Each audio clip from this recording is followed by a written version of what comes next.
Au fur et à mesure de mon cheminement, j'ai cultivé un besoin avant chaque nouvelle action, chaque nouvelle activité ou encore chaque nouveau projet. C'est celui de me remémorer le pourquoi je fais les choses. Pourquoi est-ce que je me suis lancé dans l'entrepreneuriat? Pourquoi est-ce que je côtoie certaines personnes? Mais aussi pourquoi j'ai lancé The Adventures.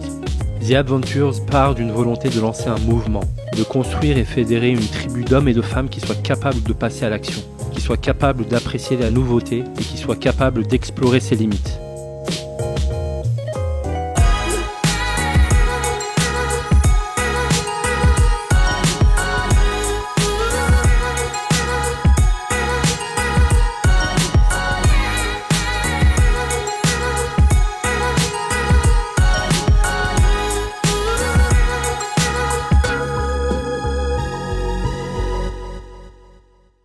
Et donc là, l'objectif, ça va être de me couper de mon mental parce que comme vous le savez, j'aime bien planifier, j'aime bien que les choses soient bien faites. C'est un peu mon côté entrepreneur. J'aime bien manager, diriger, avoir le lead. Et cette fois-ci, il va falloir que je laisse une personne que je ne connais pas, que je n'ai jamais vue, me diriger, me donner des instructions, le suivre quasiment les yeux fermés. Et ça, c'est quelque chose que je n'ai pas l'habitude forcément de faire parce que j'ai besoin de connaître la personne, j'ai besoin de savoir si elle est capable de me diriger, si elle a les compétences, si elle a la légitimité, etc., etc. Alors que là, j'ai pas le choix tout simplement. Et ça va être un exercice déstabilisant où je vais devoir me couper de mon mental pour plutôt aller vers mes émotions et je suis quand même excité.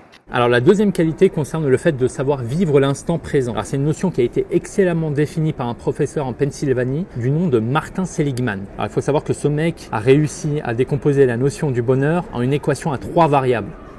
Voilà. Alors il faut savoir qu'il y a 40% qui provient de notre génétique, 10% qui provient de l'environnement dans lequel on est et de ce qui nous arrive dans cet environnement. Et enfin, et c'est le plus important pour moi, c'est que 50% provient de la perception de ce qui nous arrive. C'est quand même magique, ça signifie que finalement, il nous arrive tous des galères. Par contre, ce qui fait la différence, c'est comment est-ce qu'on perçoit ce qui nous arrive et comment est-ce qu'on va réagir. Ça, c'était la théorie. Maintenant, en pratique, c'est légèrement différent. Que je le vois, il est difficile pour moi parfois de vivre l'instant présent. Et ce que je fais pour y remédier, c'est que je me remémore d'une chose très importante, c'est que pour moi, vivre l'instant présent, c'est faire maintenant.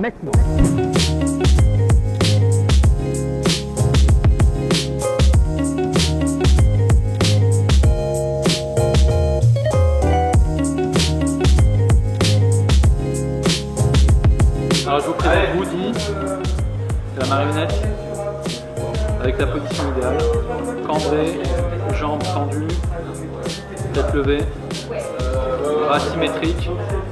Zone d'apprentissage. On va voir si j'arrive à ma zone de panique.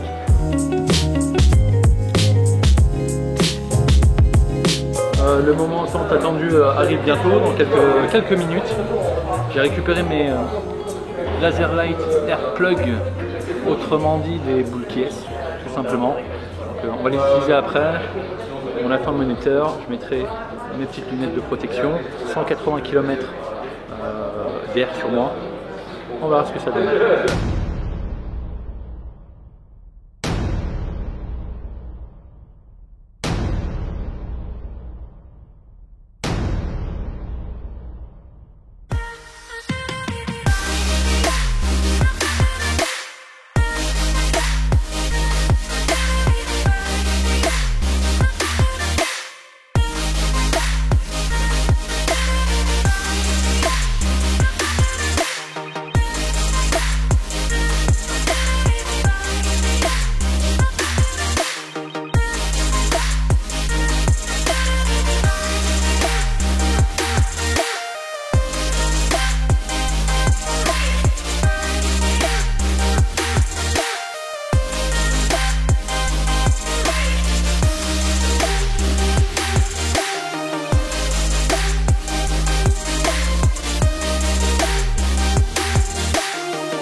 Enchanté Edlig, merci beaucoup de m'accorder ton temps. Oui.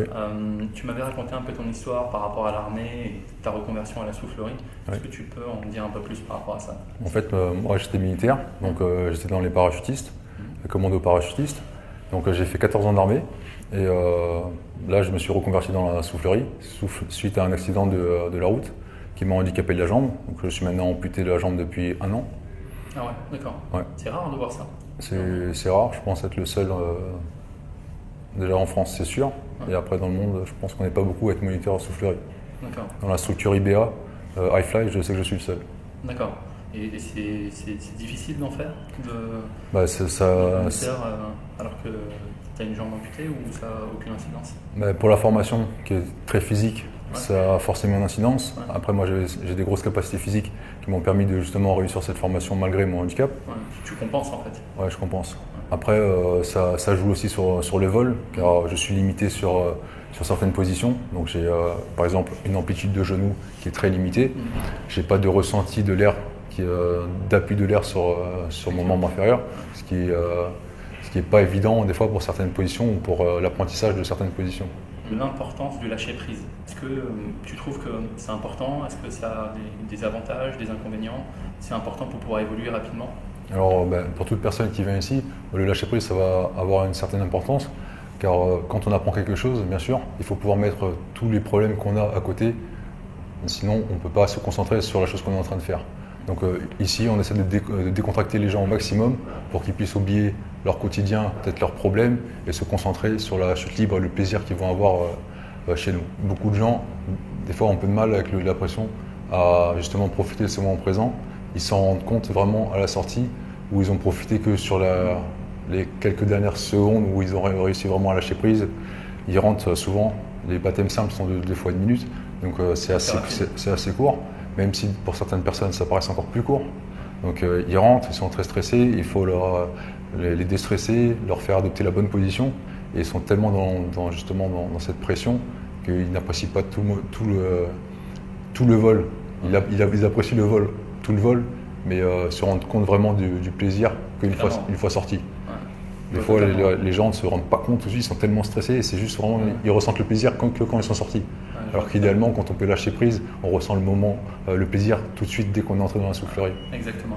Ok, en tout cas, merci beaucoup. Merci pour le temps que tu m'as accordé. Avec plaisir. En tout cas, c'est un grand plaisir et je reviendrai, c'est sûr.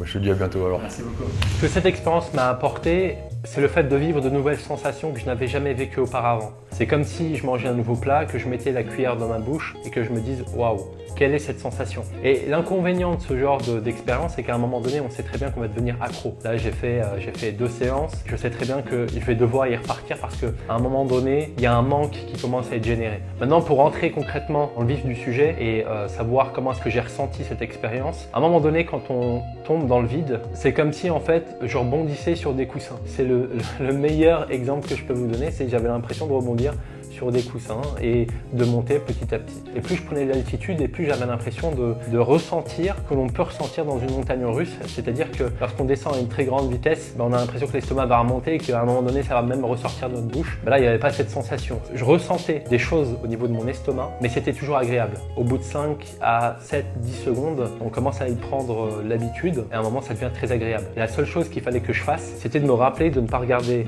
au sol, mais toujours regarder aux alentours, autour de moi. Regarder les gens, regarder un peu le moniteur, d'avoir le regard au niveau de l'horizon. Ça, c'était très important. L'exemple que je peux encore prendre, c'est une voiture arrive en face de vous. Le seul moyen de l'éviter et d'éviter l'accident, c'est de ne pas regarder la voiture, mais au contraire d'aller regarder l'horizon, d'aller regarder loin devant. C'est la même chose. Pour éviter toute collision avec le cylindre et mon moniteur, il fallait que je regarde au loin. Il fallait que je regarde ce qui se passait autour de moi.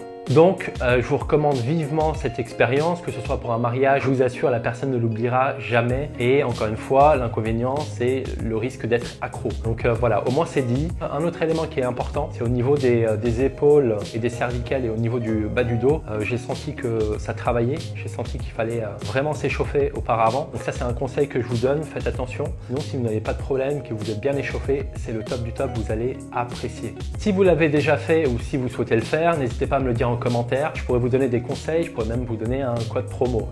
En tout cas, merci d'avoir suivi cette expérience. Si vous voulez en savoir davantage sur mes prochaines aventures, n'hésitez pas à vous abonner. Parlez-en à vos amis et moi, je vous retrouve pour les prochaines expériences. Merci et à très bientôt.